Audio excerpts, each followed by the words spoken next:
Good morning, and welcome to the third edition of the Brazil Climate Summit. My name is Sofia Mesquita, and I'm a second-year student at Columbia Business School. On behalf of our entire team, I'm delighted to welcome you, both our audience here and those joining us online. And before we begin, I'd like to go over a few guidelines. Wi-Fi is free and open. This event is fully booked, so we kindly ask you not to reserve seats in the auditorium. If you need to leave, please use the back doors and take your belongings with you. Front doors will be closed during the sessions. If you don't find a seat, we'll have TVs outside and in the lobby. Eating and drinking are not allowed in the auditorium. Due to time constraints, we will not have Q&A sessions. This event is being live streamed, so feel free to share the link from our website with anyone unable to attend in person. As for in-person attendees, simultaneous translation devices are available outside if needed. Please feel free to take photos and share them on social media by tagging @Brazil Climate Summit. And parallel to this plenary, we will have closed sessions and networking opportunities organized by our partners. If you are registered for these, closed sessions will take place in the business breakout room, and matchmaking will occur in the lobby. Our team is also available to assist you. And finally, the BCS reception will follow this event, so please keep your badges to access the venue. Now that we've covered all the essentials, I'm thrilled to see such a great audience gathered here today. Together, we will explore Brazil's leadership in climate solution and its potential to serve as a global hub for climate innovation. I hope that throughout our discussions and shared insights, we can leave this summit not only inspired and energized, but also united in our commitment to actionable collaboration, ready to tackle the challenges and seize the opportunities ahead of us. Last but not least, I want to thank our sponsors and partners who made this day possible, especially CCR, Patria, and Vale. And to start the day, I'd like to invite Jorge Hargrave, Director at Maraya Investments and co-founder of the Brazil Climate Summit, to the stage for his opening remarks.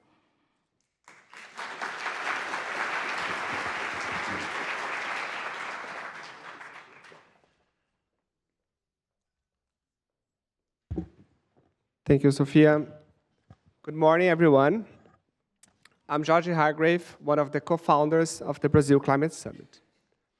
Before we begin, I would like to extend a warm thank you to all our sponsors, our partners, and above all, to the organizing team.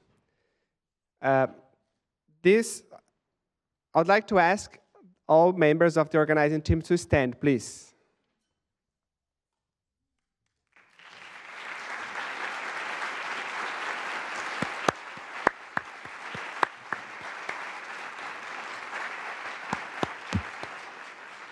We have many more outside working downstairs in the registration, but we are a team of more than 30 people, mostly MBA students from Columbia and professionals from Brazil's private sector that spent their free time to make this conference a reality. It's impossible to begin a climate conference about Brazil without acknowledging the two tragic events that occurred in Brazil this year and have shocked not only Brazilians, but the entire global community. First, the devastating floods in southern Brazil, which took the lives of 180 people and left another 600,000 without access to basic living conditions. Second, the ongoing fires in the Amazon region and in the central and southern regions of Brazil, which not only devastated forests and crops, but also created a tragedy, an economic, social, and environmental tragedy without precedents. This crisis underscores the immense responsibility we all carry. But this responsibility grows even more when we consider who is in this room. We are fortunate to have a very high-profile audience today.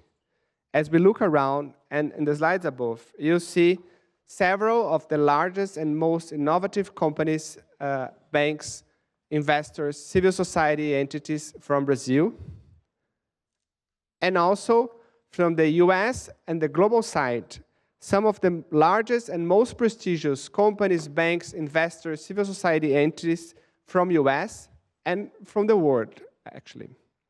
They are all here among us today. And if we, gathered here, can't move the needle, I don't know who can. To address these and other challenges we face, today we want to focus on climate solutions. Solutions that can help us tackle climate change. Throughout the day, we will humbly present what we believe are some of Brazil's greatest innovations and business models that can contribute to the US and global transition to a lower carbon economy. But we also want to listen from you and learn from you about how Brazil fits the global puzzle to tackle climate change. What is our part in that? How can we contribute? What improvements are necessary to make us a possible partner for each of you? Ultimately, our goal is to convince you to view Brazil as a viable partner to produce climate solutions. As I was reflecting about it, two moments in history stood out to me where Brazil used the best of its culture, of its people, to inspire not only US, but the entire world. The first moment is related to music. Some of you may have recognized Bossa Nova while entering the room. I'll tell you about its history. The rhythm Bossa Nova was born in Brazil in the 50s, but it was only in the 60s, after Tom Jobim, one of its main composers, came to New York and recorded an album with Frank Sinatra that you see in this picture, that Bossa Nova became really famous in the US and globally. This is the perfect example of how Brazil's creativity, aligned with global powers, can enchant the world and produce positive, lasting impact. The second moment of inspiration came through the most famous Brazilian of all times, Pelé. In 1974, Pelé was already 3 times world champion, a global icon, and had announced his retirement. But he changed his mind when he received an invitation to come to New York and play for the New York Cosmos soccer team, with an ambition that went far beyond the football field. Pelé was part of a project to introducing soccer in the United States. He played a pivotal role in sparking love for soccer among US citizens and children, which has only grown ever since. It's not by chance that we're going to have a World Cup here in 2 years. As we gather here today, I encourage us all to draw inspiration from these moments. Moments where Brazil used the best it had to offer and made a lasting, positive impact to the world. I believe we are in a moment when Brazil has the potential to do so again, this time by contributing to the challenge of our times, climate change, with various climate solutions. Let's embrace this opportunity and this spirit to craft avenues to collaborate and build a better world for our children. Thank you very much and enjoy the conference.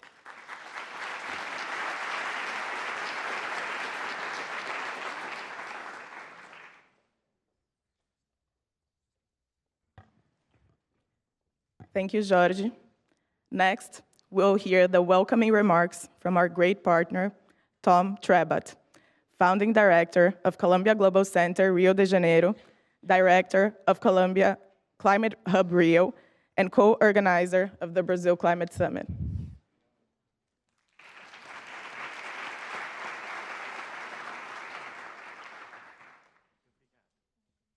Bom, vai ter que colocar o cronômetro.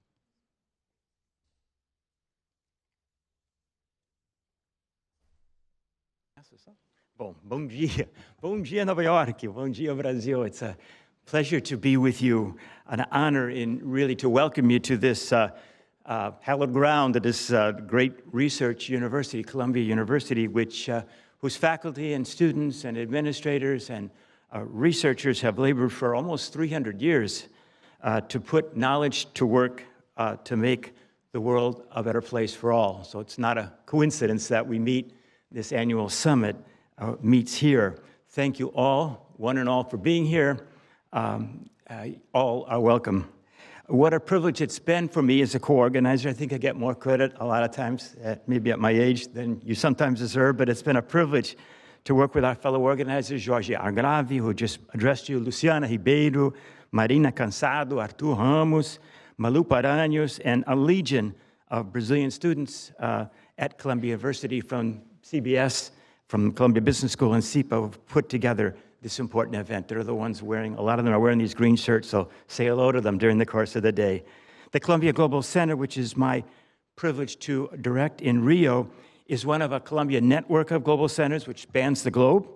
These centers exist, as simply put, as I can, to make mutually beneficial connections between this university and all it has to offer and local partners in Brazil and everywhere. Uma estrada de mão dupla, we sometimes say in Portuguese. One of our major projects is the Climate Hub. It's a private-public partnership to understand, and learn from, Brazil's global role in mitigating and adapting to climate change, as so powerfully illustrated a moment or two ago by Jorge's slides.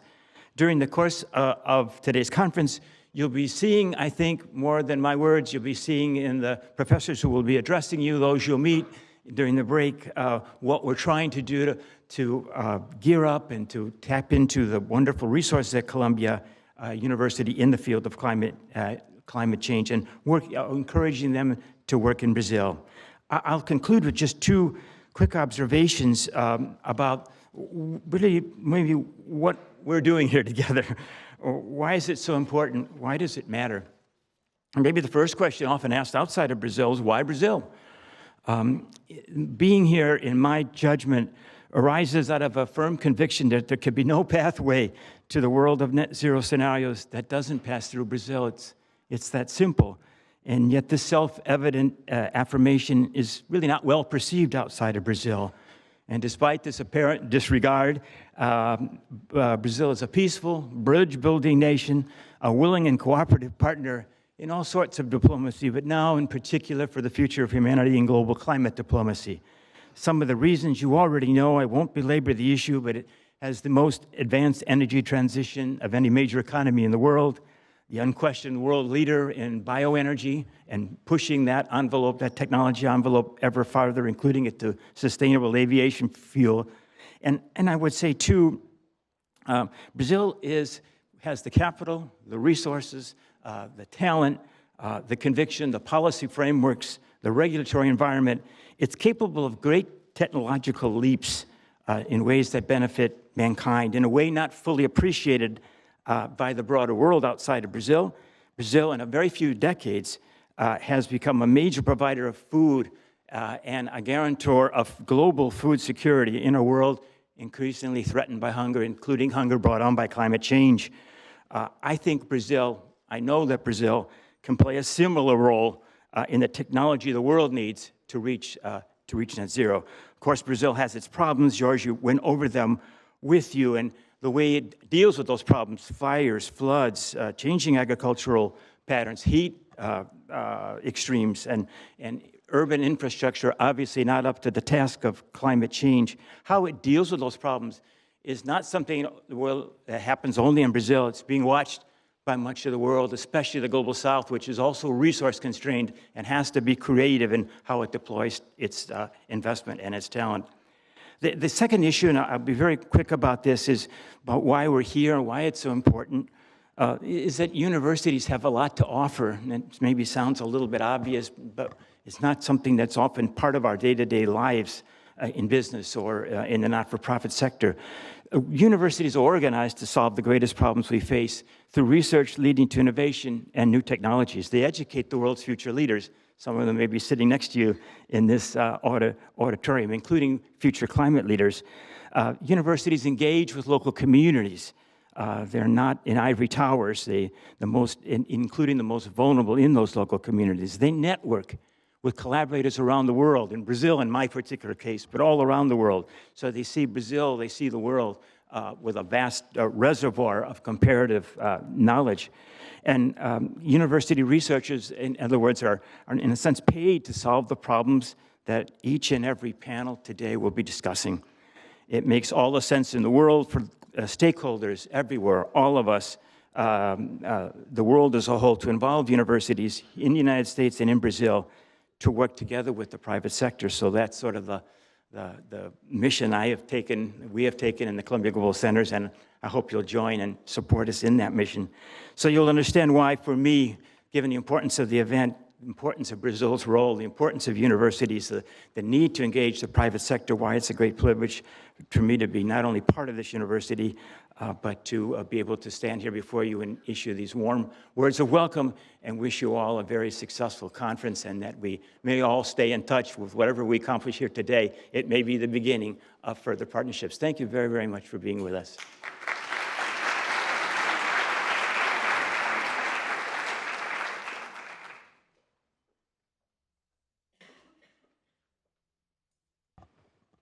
Thank you, Tom.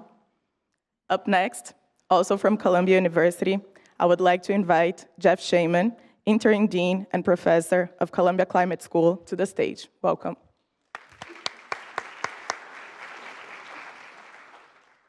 Thank you so much, and it's a pleasure to be here. Good morning to you all. My name is Jeff Shaman. I am the Interim Dean at the Climate School, where I have the pleasure of serving the faculty, staff, students, administrators, and researchers. And I welcome you to our home and auditorium where we do our work. It's wonderful to see you here for the Brazil Climate Summit. And it's a pleasure for Columbia University to co-host this event that brings together business leaders, investors, government officials, and academics with the goals of shedding light on strategic climate discussions that Brazil's private sector can influence globally, providing a platform for showcasing Brazil's climate solutions, and identifying pathways for collaboration that maximize Brazil's role as a climate solution hub. I represent the U.S.'s first climate school. That's what Columbia University's Climate School is. It's the first of its kind in our nation. Our mission, which intersects with those goals for this summit, is to further knowledge and educate leaders to achieve equitable and just solutions to the world's changing climate and related sustainability challenges. As a school, we are foremost an educational institution. We launched the school 3 years ago and recently welcomed our 4th cohort of students. Students are studying and exploring mitigation, adaptation, and resilience, climate dynamics, food security, law and justice, finance, and communication. And from our programs, they are moving into a vast range of sectors: business, academia, government, and nonprofit. I have to add, though, that our mission as a school extends beyond education, and we are very centered on research and practice. 24 centers reside within the Columbia Climate School. They're either affiliated or wholly contained within this institution. And the faculty and researchers of the Climate School and those centers build urban design solutions. They study plastic waste and the circular economy. They research extreme events and promote reforms for urban transportation, water security, and sustainable investment, and even study conflict in its relation to climate and environmental disruption. That's just a tip of the iceberg. There's so much more than that. So I encourage you to take a look and find out what we have going on here. I also want to emphasize that we do this work globally, not just in the university environment. As Tom alluded, the goal of the Climate School is to take the scholarship and partner with constituencies outside the academy to develop solutions. We are partnering with philanthropies, municipal governments, international NGOs, corporate actors, the list goes on and on. A key conduit for developing these partnerships is the Columbia Network of Global Centers. That includes, of course, the center in Rio led by Tom and its Climate Hub. This network provides greater access for our scholars, a platform for bidirectional dialogue, and it enhances all of our abilities to develop and implement solutions to climate and sustainability problems. These opportunities really encourage me. They highlight the important role of academia, but also the necessity of engaging all sectors, private and public, to address the climate challenge. There is much work to be done, and it must involve all of us. And I know it's that commitment, as well as some curiosity, that brings you here today. So I welcome you all to the Climate Summit here. I hope it is productive, and I hope that you enjoy your time here in New York City as well. Welcome.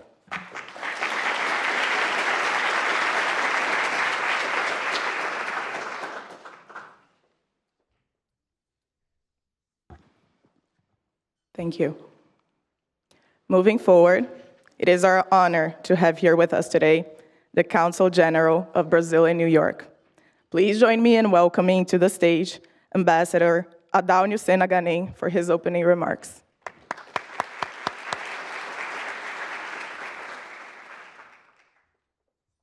Bom dia, good morning. It's a great pleasure to be here with you today. I'm really impressed with the attendance and the quality of the audience. I would like to thank the organizers, Brazil Climate Institute, Brazil Club, Rio de Janeiro Global Center Climate Hub, and Columbia Global. The Consulate General has a very extensive program of cooperation with the Columbia, so thank you so much. I am also impressed with the quantity and the quality of the events on sustainable development this week and next week in New York. Only about Brazil, we have almost 10 events. And this is the meaning of the relevance of sustainable development, maybe the most important theme for the humanity today. And Brazil Climate Summit is very comprehensive. And again, congratulations on the organization of this summit.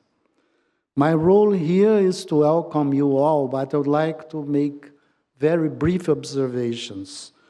First, and stress the following points. First, sustainable development requires public policies, investments, and appropriate legislation. But I would say that most of all, it requires the coordination with society and all the stakeholders. And this is what we have here at this event.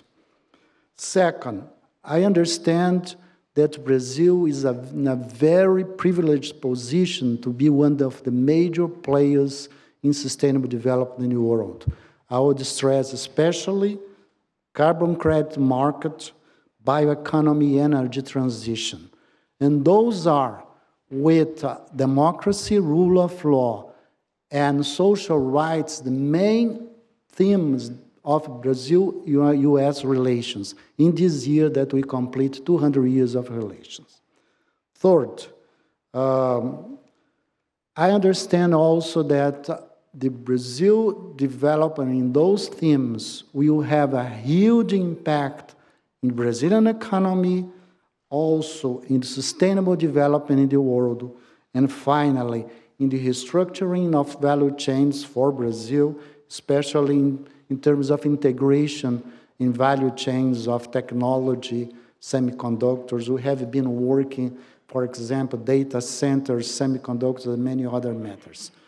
So this is a huge opportunity for us, for the world, and I think you all, I will not elaborate, but you'll take time to elaborate on all these themes, but I'm certain that they will be addressed today, and I hope that you have a very fruitful workshop. Thank you so much.